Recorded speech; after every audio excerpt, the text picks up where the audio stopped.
Das willst du nämlich hören. Ja, Ricky Frost ist mein Name, ich bin Musikschaffender. Seit 1977 bin ich in meiner ersten Band. Ich habe Produktion mit Tom Inselripper gemacht, ich werde im Fußballstadion gespielt, bin bekannt, ja, Tom Inselripper von Seon, habe ich zusammen. Alles klar, ich habe auch, wie gesagt, und ich versuche von Musik zu leben. Das funktioniert aber nicht, weil die GEMA Reiche reich macht und Arme ärmer.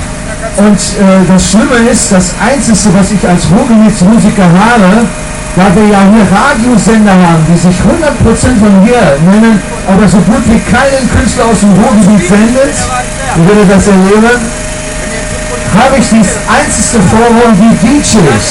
Die DJs spielen, ob das in den Fußballstadien ist, in den Diskotheken, auch Künstler aus dem Ruhrgebiet.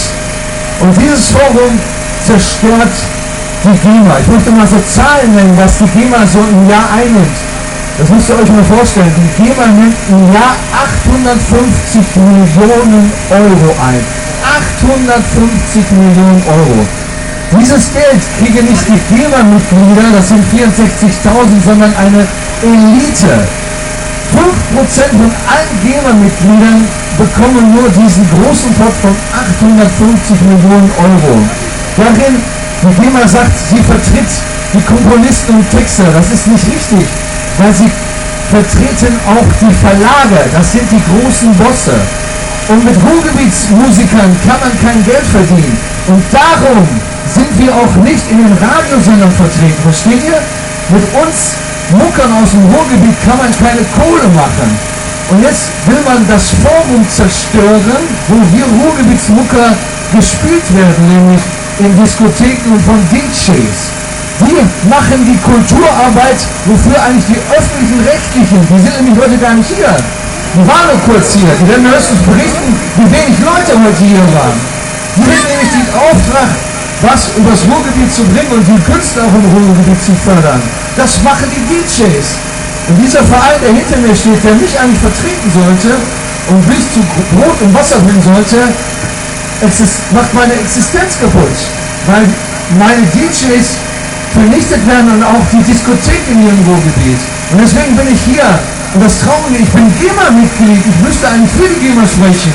Aber die GEMA tritt ihre eigenen Leute im Arsch, weil wir alle keine Rechte haben.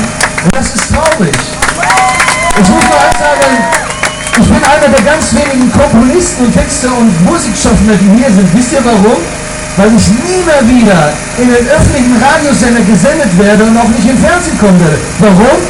Weil ich gegen die gesprochen habe, weil ich so sage, ihr Öffentlich-Rechtlichen, ihr habt euren Kulturauftrag, wofür ihr alle GEZ bezahlen müsst, nicht eingehalten.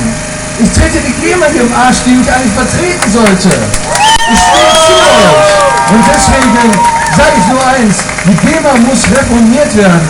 Und es sollen hoffentlich noch mehr Künstler auch die Mut haben, mal zu sagen, wie scheiße wir alle hier behandelt werden. Nur eine Elite wird immer reicher auf die Kosten der Armen. Und denkt daran, wir haben Radiosender, die keinen einzigen Künstler von uns spielen, sondern immer nur das Lady Gaga, was die großen Verlage haben. Und jetzt möchte ich noch eins sagen, warum ist hier nur eine Partei vertreten hier? Ich kann euch das sagen. Die Parteien sind involviert. Die Parteien müssen nicht so viel GEMA-Beitrag bezahlen, weil die auch Veranstaltungen machen. Die müssen nur eine Pauschale bezahlen. Wenn die zu sehr laut werden, dann müssen sie für all ihre Veranstaltungen korrekt abzahlen und dann würden die sehr viel Geld verdienen. Dadurch halten die lieber ihre Fresse, auf Deutsch gesagt, und halten den Ball flach, weil sie sonst auch zur Kasse gebeten werden. Versteht ihr? Die Parteien sind involviert, die öffentlichen Rechtlichen sind involviert, die Radios sind involviert, die Politiker sind involviert. Die einzigen, die noch nicht involviert sind, das ist die ganz junge Piratenpartei. Ich bin nicht in der Piratenpartei. Aber ich weiß und ich hoffe, dass ihr Piraten euch nicht involvieren lässt und euch nicht bezahlen lässt, damit wir eine freie Kultur werden, eine wirkliche Demokratie wird. Und deswegen stehe ich hier und kämpfe für euch. Und ich möchte, dass weiter DJs hier sind. Ich möchte weiter, dass ihr Clubs sind, weil ihr meine Freunde seid. seid. Und das sind meine Freunde, obwohl ich da Kinder mitgekriegt bin. Ich danke euch.